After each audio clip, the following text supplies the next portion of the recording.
केंद्रीय राज्य मंत्री प्रतापराव जाधव ने बीड़ मामले पर अपनी प्रतिक्रिया व्यक्त की है। उन्होंने कहा, बीड़ सरपंच संतोष देशमुख हत्या मामले की जांच तेज कर दी गई है। गृह मंत्री और मुख्यमंत्री ने स्पष्ट किया है कि किसी भी जिले में दादागिरी बर्दाश्त नहीं की जाएगी। सरपंच हत्या मामले को लेकर एसआईटी ने 9 सदस्यीय टीम का गठन किया है और दोषियों पर सब कार्रवाई का भरोसा दिया है। केंद्रीय राज्य मंत्री प्रतापराव जाधव ने पत्रकार परिषद में नेफड़ खरीद केंद्र विवाद, पर्यावरण पर प्लास्टिक का असर और संजय राउत अब्दुल सत्तार पर निशाना साधते हुए अपनी प्रतिक्रिया व्यक्त की है।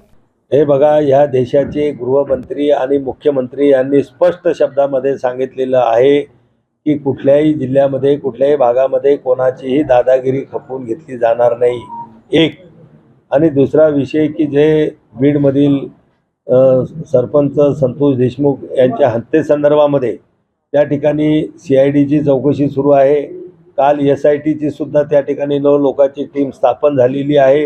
अतिशय जलद गतीनं त्या ठिकाणी तपासाला त्या ठिकाणी वेग दिला जात आहे आणि जे कोणी दोषी असतील त्यांच्यावर कडक कारवाई निश्चितपणानं हे महायुतीचं सरकार त्या ठिकाणी करेल। कोणालाही पाठीशी घालण्याचा प्रयत्न त्या ठिकाणी होणार नाही।